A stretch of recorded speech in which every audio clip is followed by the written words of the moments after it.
Good morning, vinyl community. This is Glen Kellaway, your low-end music freak, back with part 8 of my series, The Greatest 100 Albums of All Time. This part, we are going to show you my picks for number 25 to number 11. Then on Thursday will be the unveiling of the top 10. Ooh. So, let's get started. Number 25. I consider this the father of Led Zeppelin. Not sure if others agree with me or not. Jeff Beck, Truth.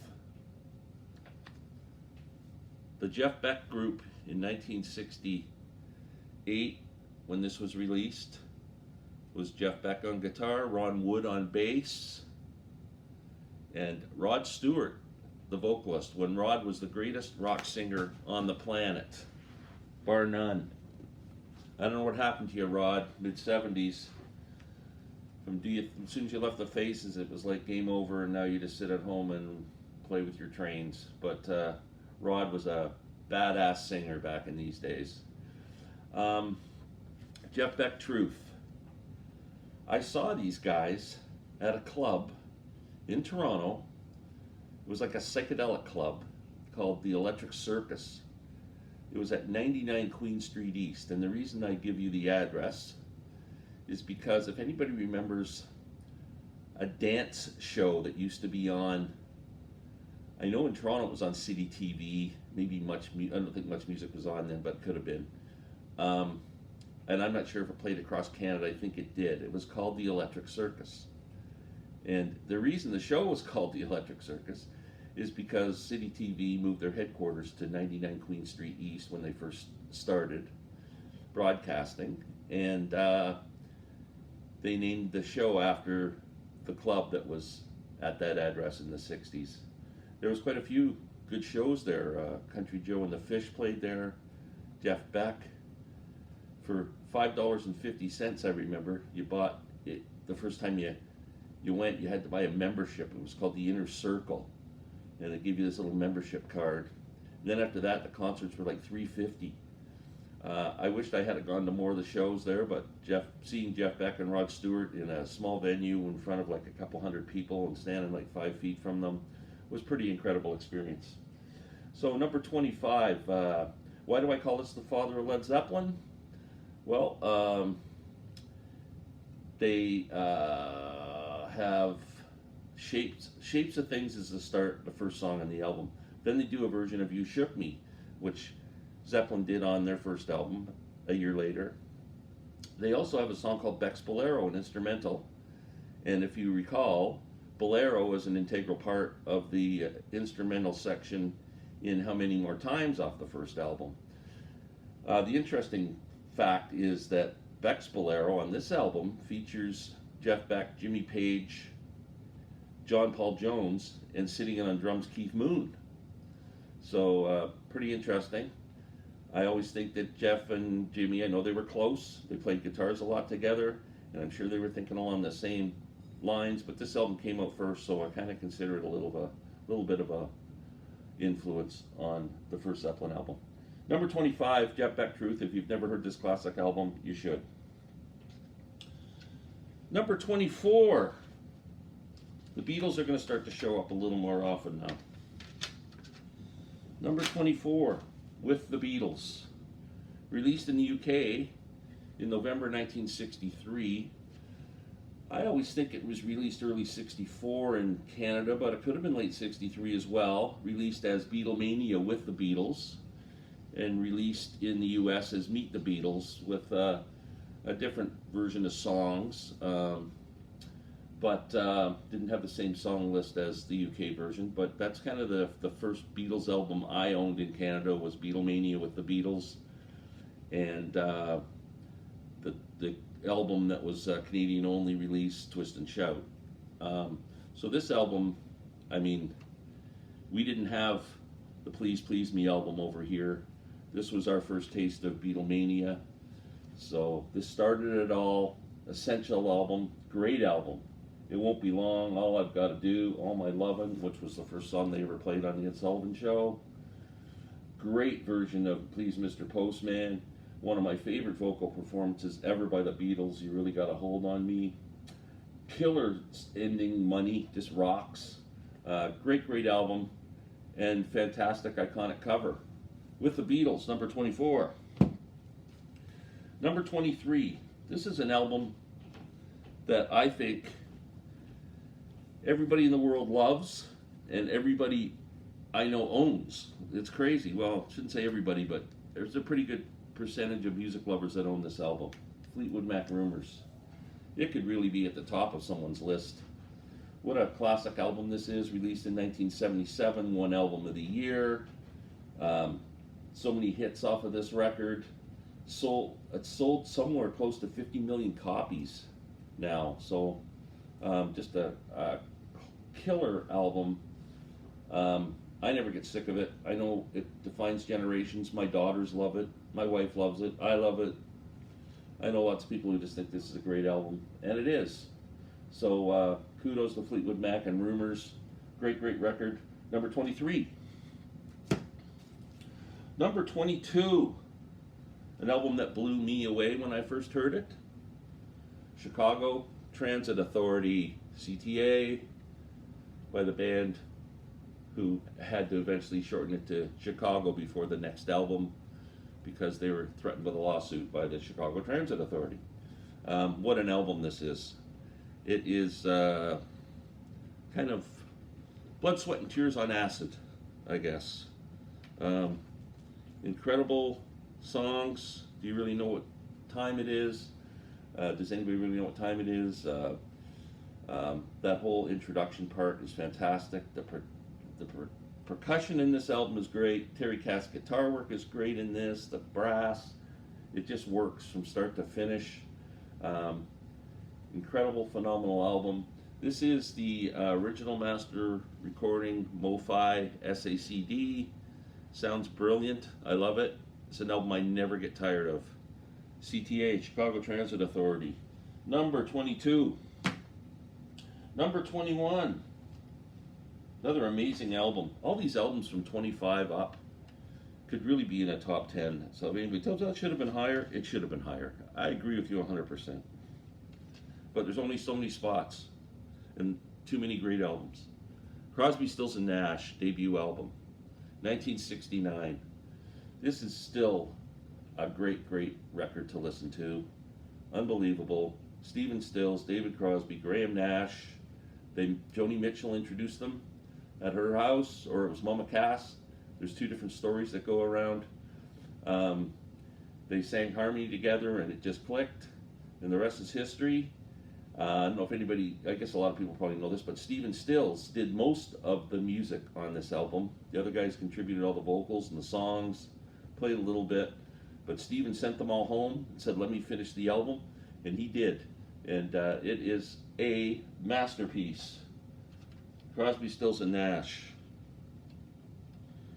They keep talking about David Crosby's trying to get the Crosby, Stills, Nash and Young back together again. I hope it doesn't happen. Last time I heard them sing together, I didn't think they could do the harmonies as well anymore. I think it's just best left as it is. Stay pissed off at David, Neil. It's fine. Okay, number 19. An album that I absolutely love. A game changer. Paul Simon's Graceland. 1986, this album came out. Won Album of the Year. I mean, Paul Simon's greatest selling album, and he's had a lot of great albums. This album is a mix of pop and rock and acapella, African rhythms. I think he really kind of introduced African rhythms to the main North American audience. I don't think anybody really paid much attention before then. I know Peter Gabriel was doing it as well, but just a phenomenal album from start to finish. Graceland, Paul Simon. Okay, number 20. That was number 19. I forgot number 20. I'm sorry. And I didn't even bring it with me. Okay, you guys gotta hold on for a second. Hum to yourselves or something.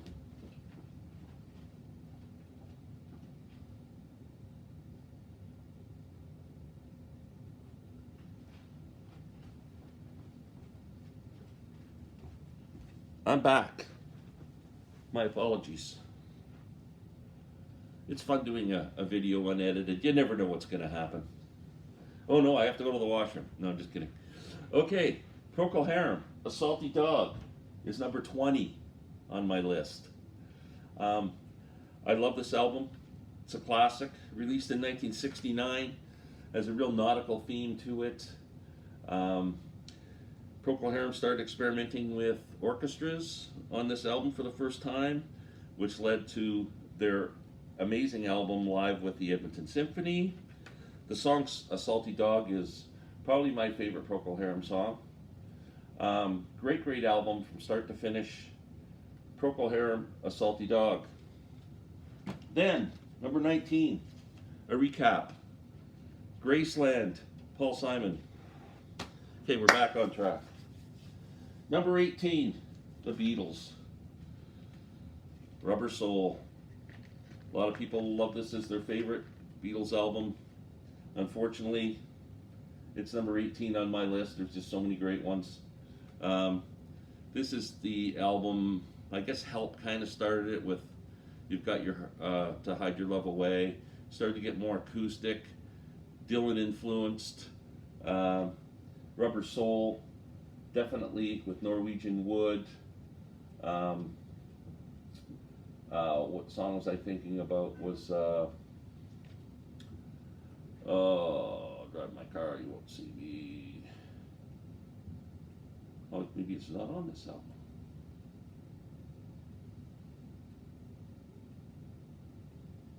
Huh. I was thinking about I've Just Seen a Face, but it's on the North American version of Rubber Soul. It's not on the UK version. But anyway, great album, kind of acoustic-y. It definitely was the bridge between Help and Revolver. If anybody has seen the anthology series, there's a conversation with George where he says that he always thinks of Rubber Soul and Revolver as one. I guess they kind of recorded them somewhat in similar time. So, Rubber Soul, The Beatles. Okay, number 17. Many consider this his greatest album. It's sure up there. Blood on the Tracks, Bob Dylan. What a killer album this is. Released in 1975. It's number 17 on my list. It's number 16 on Rolling Stone's all-time list. What can you say about Blood on the Tracks? It's really a gut-wrenching album about the breakup of Bob's marriage, although he doesn't like to admit that. I think it's pretty well known that that's the case. I think even Jacob Dylan, Bob's son, said this is my parents breaking up on record. So anyway, Blood on the Tracks, incredible album. Could be in anybody's top 10, could be a number 1 album of all time. Blood on the Tracks. Number 17. Number 16, the incredible Jimi Hendrix. My buddy commented on my last video, said, man, Our Experience doesn't even make the top 50. He was all upset with me. So I hope I make it up to you, but this is my favorite Hendrix album. I think his best album, Electric Ladyland. Double album. It has his version of All Along the Watchtower, which has become the definitive version of that song. I mean, Voodoo Child's on here. My favorite songs are Gypsy Eyes and Burning the Midnight Lamp. I love those. And then that kind of jazzy thing in the middle with Rainy Day, Dream Away. Just a great album. Lots of people sitting in. Steve Winwood, Jack Cassidy on bass. Just great album from Jimi Hendrix. Okay. Next, number 15. Again, this could be the greatest album of all time, no argument. Dark Side of the Moon. Pink Floyd. What needs to be said about this album? It's just epic, incredible record. Some of the statistics on this album blow you away. I wrote some of this down here somewhere. Released in 1973. 950 weeks in total on the Billboard album chart. 950 weeks. How many years is that? My God. That's incredible. Just a masterpiece. Pink Floyd, Dark Side of the Moon. I don't even think I need to talk about it. It's another one that's probably in everybody's collection. Okay. Number 14. The Beatles, the White Album. Great double album, 1968. What can you say? Back from India, where they'd written 1 million songs. Just incredible record. While My Guitar Gently Weeps. This song really doesn't flow together. The songs are also different, but it works. I don't know how it works, but it works brilliantly. It's amazing, amazing album. White Album, fantastic. Okay, number 13, The Grateful Dead, American Beauty. This might not make everybody's top 25, but it sure makes mine. What an incredible album, released in 1970. Shortly after they released Working Man's Dead, they recorded them pretty close together and released them pretty close together. They're almost companion albums. Very rootsy, acoustic album. Has my favorite song of all time, Ripple, on it. They were hanging out with David Crosby a lot here and really started to think more about harmonies. And on this album, the harmonies are beautiful. When you hear the Grateful Dead's live recordings, their harmonies are somewhat an acquired taste. They don't normally hit the right notes every time, but on record, they really did a phenomenal job. American Beauty, one of the great albums of all time. Number 13 on my list. Number 12. Man, The Summer of Love, 1967. How many albums were released? Country Joe and the Fish released their Electric Music for the Mind and Body in May of 67. I think this came out around the same time. Jefferson Airplane, Surrealistic Pillow. This album just never gets old. It always sounds fresh. 2 hits off this album, White Rabbit and Somebody to Love, but just a beautiful album. Jorma Kaukonen's playing on this album is my favorite part of the whole album, especially the acoustic song Embryonic Journey. Just a great album from the 60s, one of the classic albums from the 60s, Surrealistic Pillow. And number 11, The Band, their second album. And I don't know how they came up with this title. The Band. Kind of makes sense, it works. This is released in 1969. Very thematic album. It's very, the songs are kind of about history and American life, and just a super, super great album. This is the 50th anniversary CD that came out, and there are some bonus tracks on here that are killer. My favorite song on the album is Rockin' Chair, and they have a bonus track of just kind of the a cappella singing on that song. It sounds absolutely beautiful. But I mean, Across the Great Divides on this, The Night They Drove Old Dixie Down, Rag Mama Rag, Up on Cripple Creek, Rockin' Chair, Unfaithful Servant. I mean, just an incredible, incredible album. Number 11, just failed to crack the top 10, but I had it at number 10 and I moved it down one. So, essential album, The Band, number 11. That is my list for today. We're down to the top 10. I'm really excited for Thursday to get through this. I might even do it tomorrow if I can't hold my excitement inside for 2 days. Hope everyone has a wonderful day. Thank you so much for watching. Thank you so much for commenting on this series. I've had a lot of great comments that people just keep coming back. Aaron Mutha Alamar has been fantastic. Christian Osorio, Robert on Robert's on My Turntable, Rachel, Shannon D has given me so many insightful comments on this series. I am so grateful for that. Thank you all so much. We'll see you soon.